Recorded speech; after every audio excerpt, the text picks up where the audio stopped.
कुशाग्र पायल शिलोंग से हैं जो क्लास 10th के छात्र हैं और इनका भी प्रश्न हमारे सामने है। Good morning, Adarniya Pradhan Mantri ji. I am Kushagra Payal of class 10 from Assam Rifles Public School, Shillong. Sir, my question to you is that what role do you suggest for the teachers to play in developing confidence among students facing in the examination? धन्यवाद sir. शिक्षकों को आप क्या सलाह देना चाहेंगे कि परीक्षा के दौरान विद्यार्थियों का आत्मविश्वास बढ़ाने के लिए शिक्षकों को क्या रोल निभाना चाहिए? माननीय, हम सबको इस बारे में कुछ बताएं। वैसे शिक्षक अपना दायित्व निभाते ही हैं, इसलिए मुझे उनको कोई ज़्यादा एडवाइस करनी नहीं है, लेकिन वक्त काफ़ी बदल चुका है। एक समय ऐसा था, और जो मैंने अपनी आंखों से देखा है, कि परिवार में अगर कोई अच्छी चीज़ खाने पे बनती थी तो माँ को मन करता था कि तेरे टीचर को ज़रा उनके घर थोड़ा दे करके आ जाओ। ये ठीक है कि मेरे यहाँ मेरे टीचर बहुत ज़्यादा दूर नहीं रहते थे, लेकिन माँ का मन करता था कि कुछ बना है अपने घर में, तेरे टीचर को दे आओ, कुछ अच्छी चीज़ हुई है टीचर को बता दो। टीचर एक प्रकार से फैमिली मेंबर हुआ करते थे। कभी कभी माँ बाप जो बात बच्चे को नहीं बता सकते थे तो माँ बाप टीचर को कहते थे और उसको कहते थे कि ज़रा आप उसको थोड़ा समझाइए ना, और टीचर टीचिंग के सिवाय ये काम करते थे। माँ बाप का टीचर पर एक भरोसा हुआ करता था कि जो काम हम नहीं कर सकते, जो काम हम अपने बेटे से नहीं कर सकते, वो टीचर कर पाएंगे। आज धीरे धीरे स्थिति ये है कि बहुत से माँ बाप शायद टीचर को पूरी तरह जानते भी नहीं हैं, और जानते तो तब है कि जब बेटा आकर के शिकायत कर दें कि टीचर ने मुझे डांट दिया, तो दूसरे दिन गुस्सा करके माँ बाप स्कूल पहुंच जाएंगे और वो टीचर का लेफ्ट राइट करके ही छोड़ेंगे, तब जाके पता चलता है ये उसका टीचर है। तो ये स्थिति अच्छी नहीं है।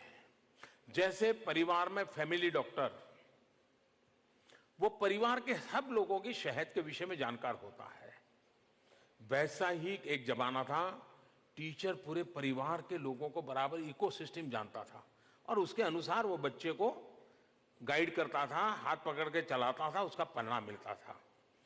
आज वो एक कट हो गया है। मैं सभी टीचर से चाहूँगा कि वे सिर्फ स्टूडेंट से नहीं, उसके पूरे इकोसिस्टम के साथ जुड़े, उसके यार दोस्त, उसके शौक, उसकी प्रवृत्ति, उसके पेरेंट्स, उसके भाई बहन, तब जाकर के उस बच्चे के साथ कैसे ट्रीट करना उनको सरलता से आ जाएगा। दूसरा, हम लोगों ने गुरु शिष्य परंपरा को जाना है। आप देखिए, मुझे बराबर याद है, मैं बहुत साल पहले, तब तो मैं राजनीति में नहीं था, एक स्कूल ने फंक्शन में मुझे बुलाया था, शायद स्कूल के 25 साल हुए थे। तो मैंने उनको कहा कि मैं जरूर आऊँगा, लेकिन मैं वहाँ टीचर से भी बात करना चाहूँगा, अलग से मुझे थोड़ा समय मिले। तो मैं टीचर से बैठा और मैंने उन टीचर्स को पूछा, बड़ी स्कूल थी, काफ़ी नामांकित स्कूल थी।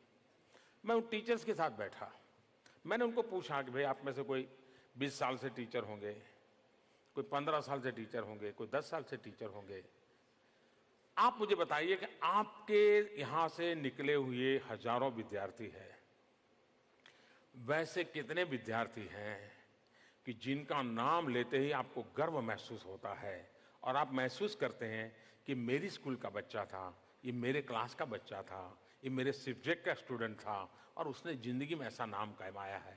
आपको कोई याद है क्या?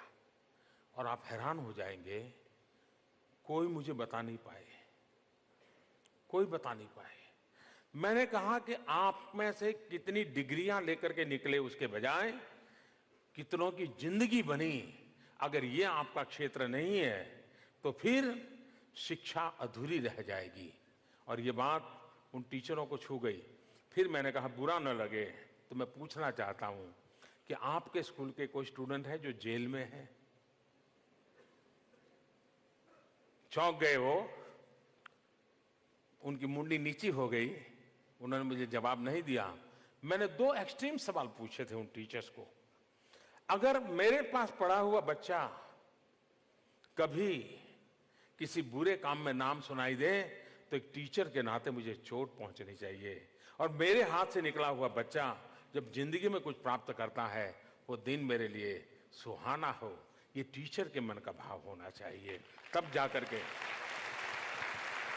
और मैंने ऐसे टीचर देखे हैं, आप हैरान हो जाएंगे। मैं जब मुख्यमंत्री बना तो मेरे मन की एक इच्छा थी, क्योंकि मैं घर छोड़ करके 30-40 साल बाहर रहा था, मैं कभी किसी को मिला नहीं था, एक गुमनाम सी जिंदगी में चला गया था। लेकिन जब मुख्यमंत्री बन गया तो मेरे मन में इच्छा हुई कि मैं मुख्यमंत्री के नाते मेरे सभी टीचर को बुलाऊं। तो मैंने सूची बनाना शुरू किया, मेरे अफसरों को काम पे लगाया। जो बचपन में जिन्होंने मुझे कभी पढ़ाया था उनकी आयु करीब 96 हो गई थी, सबकी सूची बनाई, सबको मैंने एक कार्यक्रम में इकट्ठा किया, सार्वजनिक तौर पर मैंने उनका सम्मान किया। और मेरे मन को एक संतोष हुआ कि मेरे टीचर का मेरी जिंदगी में, तो जैसे टीचर से हमारा भाव है वैसा हमारे लिए भी हमारे टीचर के प्रति भाव होना चाहिए। हम टीचर, वो तो सरकारी नौकरी करता है या उसको तनख्वाह मिलता है, उसकी जिम्मेवारी है पढ़ाएं, जी नहीं। मेरे माँ बाप के बाद यही तो हैं जिसके साथ मैं खुलकर के बातें कर सकता हूं। तो एक तरफ हमारी भी जिम्मेवारी है, दूसरी तरफ हमारे टीचर्स की भी जिम्मेवारी है। इन दोनों को हमेशा, आपने देखा होगा खेल की दुनिया में भी टीचर होते हैं, लेकिन वहां शब्द प्रयोग होता है गुरु। गुरु शब्द, तो गुरु शिष्य परंपरा।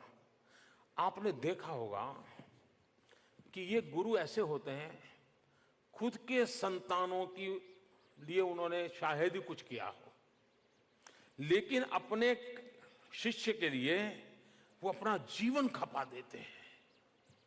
अगर वो अच्छा रेसलर है और उस गुरु के पास ट्रेनिंग ली है, तो उस रेसलर के लिए वो गुरु सुबह 4 बजे उठ करके मेहनत करते हैं।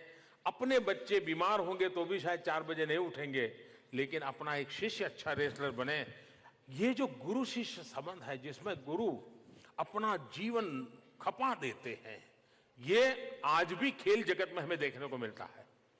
आज भी जब एक खिलाड़ी सक्सेस पाता है तो वो सबसे पहले अपने गुरु को याद करता है, और एक गुरु का शिष्य जब सक्सेस पाता है तो गुरु उस शिष्य को याद करता है। ये नाता शिक्षा जगत में भी पनपता रहना चाहिए, बनता रहना चाहिए। और मैं मानता हूं कि हमारे शिक्षक भी हम लोगों के लिए काफी मेहनत करते हैं, हम भी उनकी अच्छी चीजों को स्वीकार करते चले और एक म्यूचुअल अंडरस्टैंडिंग के साथ करेंगे, तो मैं समझता हूं कि ये दोनों स्थितियां हमें उपकारक निकलेगी।